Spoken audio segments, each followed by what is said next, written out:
14 Гренландия Африкаға сияды.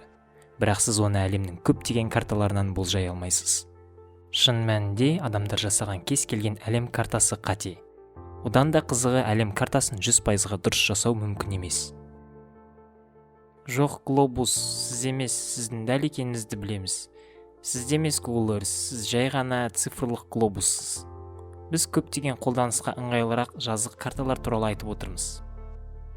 Қалай болғанда да, басында айтқанымыздай, сфералық планетаның 100% дәл жазықтық картасын жасау мүмкін емес. Ұзақ уақыт бойы адамдар тіпті тырыспады да. Олар жай ғана кез келген дәйекті масштабсыз еркін орындарды белгілей берді. Содан кейін біздің дәуіріміздің 150-ші жылы грек математигі және астрономы Птолемей жерді жүйелі түрде торға түсірді, ал координаталарды соған сәйкес орналастырды. Осылайша карталарды салыстыруға, көшірмесін жасауға болатын болды. Птолемей өз торын бүгінгі күнге дейін қолданатын сызықтардан құрастырды. Ендіктің 180 сызығы және бойлықтың 360 сызығы. Осы жетістіктерге қарамастан адамдар әлі де адасып жатты. Мәселенің бір бөлігі дүниежүзілік географияны толық түсінбеуден болатын. Десе де картаны пайдалану да қиынға соқты.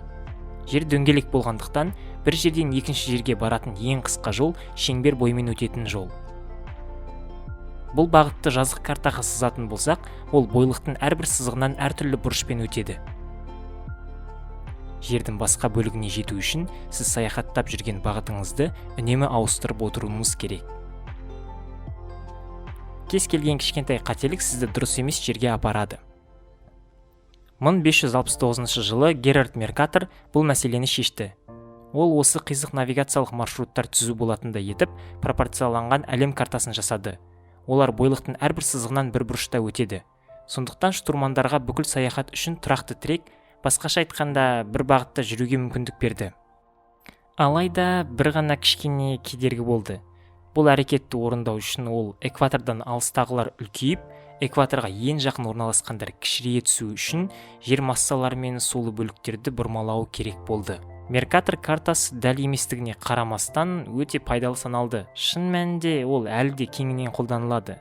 Соның ішінде онлайн карталарда. Бірақ бұлар сонда да қате. 1925 жылы Гудхомолесин проекциясы үзілген псевдоцилиндрлік тен аймақ проекциясы ретінде жасалды. Ол нені білдіреді? Маңызды емес. Негізгі мәселе бүкіл әлем үшін бұрмалауды азайту болатын. Карта құрлыққа немесе мұхитқа бағытталған болуы мүмкін. Қалай болғанда да апельсин қабығы деп аталатын картаны оқу оңай емес. 1940 жылдардағы американдық сәулетші Бакминстер Фуллердің Даймаксим проекциясы одан да жақсырақ. Кешіріңіз, біз жақсырақ деп айттық па? Дүниедегі заттардың қай жерде екенін түсінгіңіз келсе, жақсы емес. Алайда құрлық массивтерінің көзге көрінетін бұрмаланулары жоқ деген мағынада жақсырақ. Егер сіз Бразилияның Нигериядан қаншалықты алыс екенін білгіңіз келсе, бұл картадан дәл қашықтығын анықтай алмайсыз. Бүгінгі таңдағы ең дәл болжам 1999 жылы жапон сәулетшісі Хаджиме Нарукова жасаған аутограф дүниежүзілік картасы. Материктер мен мұхиттар толығымен дерлік пропорцияда және карта бізге ұнайтындай тікбұрышты. Бұл тамаша карта болуы мүмкін бе?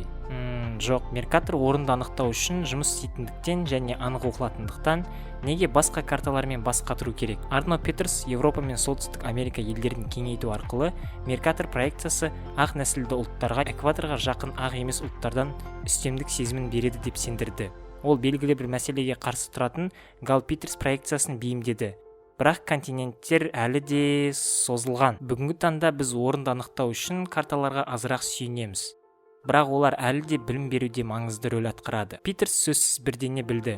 Біз қандай картаны қарасақ та, бұл картаны жасаушының көзқарасы бойынша айтылған оқиға. Ол өз кезегінде мүмкін орынсыз болса да, біздің әлемді қабылдауымызды қалыптастырады. Карта дизайндағы қарапайым өзгерістер, тіпті дөңгелек жерді тегіс бетке қалай көшіруімізге еш қатысы жоқ өзгерістер де біздің көзқарасымызды толығымен өзгерте алады.